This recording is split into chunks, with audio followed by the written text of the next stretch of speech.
Lorsque j'ai commencé le trading, on ne m'avait jamais parlé de ces choses. Dans cette vidéo, je vais te parler de ces 3 erreurs que j'ai faites qui m'ont ramené à perdre énormément d'argent. Reste bien jusqu'à la fin de la vidéo si tu veux obtenir toutes les erreurs, mais également leurs solutions. On commence maintenant. La première chose dont je vais te parler concernant ces erreurs est l'erreur du changement.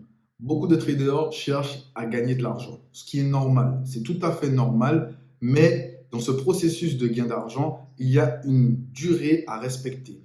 Et cette durée n'est jamais respectée puisque lorsqu'on essaye une nouvelle stratégie et qu'on se met à l'apprendre, à la backtester, à essayer différentes choses, à se mettre justement à appliquer la stratégie lors de la prise de nos trades, il se peut que dès lors qu'elle ne devient plus rentable et qu'on ne gagne plus d'argent avec cette méthode, on cherche de nouveaux moyens, de nouvelles solutions, de nouveaux outils pour nous permettre de gagner plus d'argent, de nouveaux indicateurs qui peuvent nous permettre de gagner encore plus d'argent. Eh bien, je ne vais pas te cacher que cette erreur m'a fait perdre énormément de temps parce qu'à trop changer de situation, on remplit notre cerveau avec beaucoup trop de choses à assimiler. D'autant plus que le trading, ce n'est pas quelque chose de simple pour le commun des mortels. Ça devient simple avec le temps et la pratique. Mais si on change systématiquement la manière d'apprendre ou la manière d'approcher les marchés, il se peut qu'on n'y arrive jamais. La deuxième erreur rejoint la première, c'est le non-respect du processus. Ce non-respect, eh bien, il se construit progressivement et insidieusement au fur et à mesure de ton avancée. Je prends une nouvelle formation. Je n'aime pas le mentor, je change de formation. Je n'aime pas le groupe, je change de formation. Je n'aime pas comment le coach délivre les informations, mais j'aime bien le coach, je change de formation. J'ai une formation, mais je cherche des éléments complémentaires sur YouTube, alors que j'ai déjà une formation qui est en cours, je change de formation. Et bien, à ce moment-là, ce changement rejoint effectivement le premier point, mais c'est le non-respect du processus qui est la clé dans cette erreur. Pourquoi? Quand tu changes de formation, tu ne respectes pas ton processus d'apprentissage. Il n'est pas dit que ça prendra forcément une semaine pour que tu puisses assimiler toutes les vidéos ou tout le contenu que tu as payé ou que tu as obtenu de ton mentor, tout simplement, pour arriver à ton but final.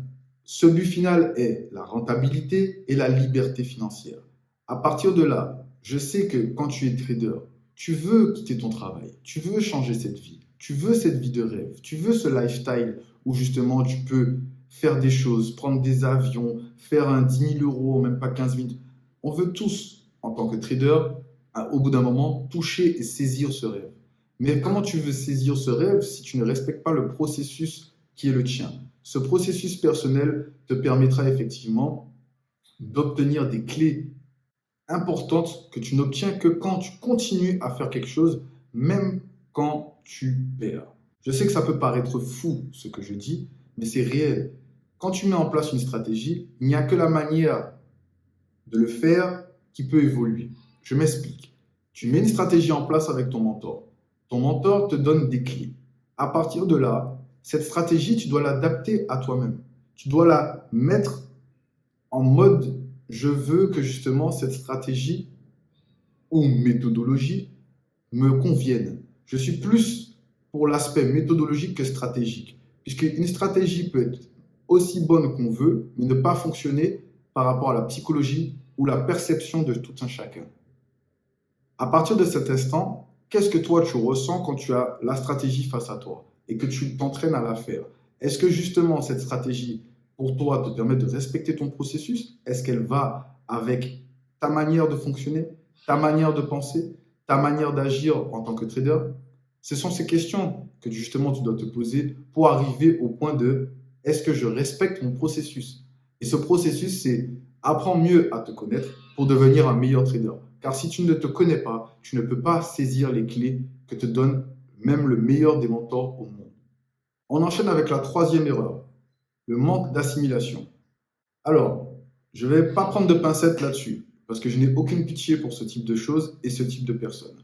J'ai déjà eu des gens autour de moi qui prenaient la même formation que moi, mais ne s'entraînaient pas à faire la formation. Ils attendaient justement des signaux ou encore des lives pour que justement ils puissent trader la facilité. On va le dire clairement, c'est la facilité. Ils cherchent la facilité. Alors, je ne comprends pas trop le concept. Payer une formation de 500, 600, 1000, 1500 euros pour au final être assisté. Non. Tu dois rapporter à ton mentor ou ton coach, peu importe comment tu l'appelles, de la matière pour améliorer ta stratégie par rapport à la méthodologie qu'il t'a donnée, la méthodologie qu'il t'a transmise. Si tu ne donnes pas de matière à façonner et que toi, tu ne façonnes pas aussi de ton côté, comment veux-tu devenir un meilleur trader? Je sais que ces questions peuvent paraître bêtes et en même temps logiques, et pourtant, il y a quand même des personnes qui continuent à penser comme ça. Je prends une formation, la formation, magiquement, me fait devenir rentable. Absolument que non. Je peux te le garantir. Et à partir de cet instant, comment toi tu fais pour pallier au manque d'assimilation? Prenons un exemple. On va prendre un exemple simple. Mbappé et CR7. Qu'est-ce qui fait la parité de ces joueurs? Ils s'entraînent. Ils s'entraînent, ils s'entraînent, ils s'entraînent. Mais ils ne s'entraînent pas n'importe comment. Ils s'entraînent sur des points précis. Je m'entraîne à faire plus de passes. Je m'entraîne à faire plus d'accélération. Je m'entraîne à sauter plus haut pour faire des meilleures têtes. Je m'entraîne à peut-être mieux coopérer avec mes coéquipiers pour que justement je marque des buts. Puisque la finalité est de gagner de l'argent. Quand pour eux, la finalité est de marquer des buts et que l'équipe gagne. Donc, comment tu peux fonctionner mieux en équipe avec ton mentor si de toi-même, tu ne t'entraînes pas? Pour mieux t'entraîner, tu peux saccader les connaissances et les compétences du trading pour les assimiler à qui tu es. C'est-à-dire qu'il y a des choses basiques qui sont obligatoires dans le trading, mais il y a d'autres choses qui sont propres à chacun. Je n'utilise pas personnellement des indicateurs, mais il y a des personnes qui vont en utiliser. Et pour autant, leur stratégie fonctionne. Ça ne veut pas dire que leur stratégie n'est pas bonne. Je n'utilise pas d'indicateurs, ça ne veut pas dire que ma stratégie n'est pas bonne. Chacun fonctionne à sa manière et le trading, c'est quelque chose de très personnel. Ce qui veut dire que pour que tu puisses t'améliorer et continuer à assimiler un maximum dans ton processus, il faut que tu le documentes, que tu t'entraînes comme si tu étais un sportif de haut niveau. Il y a 99% d'échecs dans le trading, mais il y a aussi 99% d'échecs dans le sport de haut niveau. Combien de personnes tu connais dans ton entourage qui ont essayé de devenir un sportif de haut niveau et qui, passé la vingtaine, ont abandonné, alors que d'autres ont continué et ont fini par le devenir? Certes, ils n'ont pas forcément la meilleure des carrières, mais ils ont quand même touché au but. Ils sont devenus des joueurs professionnels. Donc, à partir de cet instant, essaye de mettre ça en perspective la prochaine fois que tu diras à quelqu'un « tu as trop de chance » et que justement « oh, c'est tellement facile pour toi ». Non, la personne pour qui c'est devenu facile a juste appliqué, répété, échoué et recommencé. Cet épisode n'est pas là pour que je te pointe du doigt et te dire des choses de mal.